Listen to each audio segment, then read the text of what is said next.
Bravo, bravo.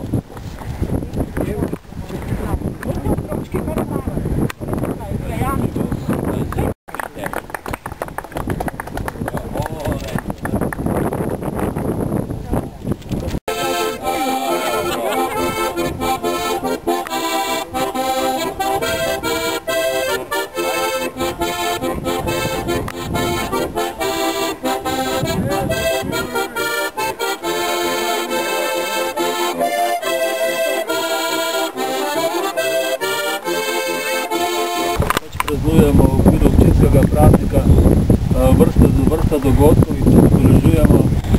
Pred kratkim smo odprli obvoznico Novo Ljubljansko cesto. Gre za večmilijonske investicije, ampak jaz sem prepričan, da za vaš kraj ta investicija, ki je bila tukaj vložena, pomeni mnogo več, pomeni nadaljno življenje v tem kraju, nadaljno bivanje, ne se preseljevati v mesto, ampak pač omogočati te razmere v vašem kraju, na tem vašem delu prelepe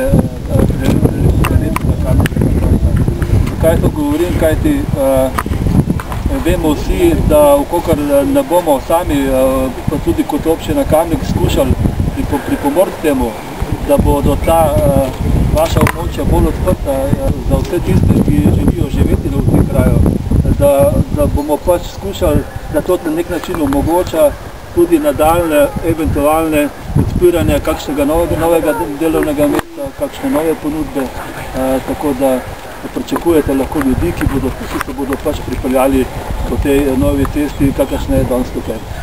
Če bi se dotaknil te investicije, vam resnično povem, da je bila ena zelo problematična.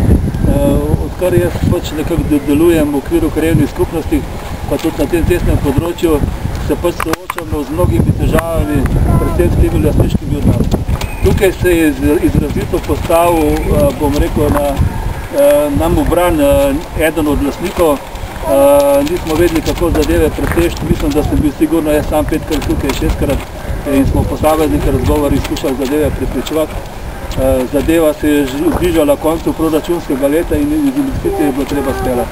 Zdaj, kako narediti, odločitev je bila skupna, vaša, naša in krajevne skupnosti, da se v to investicijo gre. In pogumno smo pač šli v to in kot vidite, danes cesta je narejena. Zmagal je ne razumem in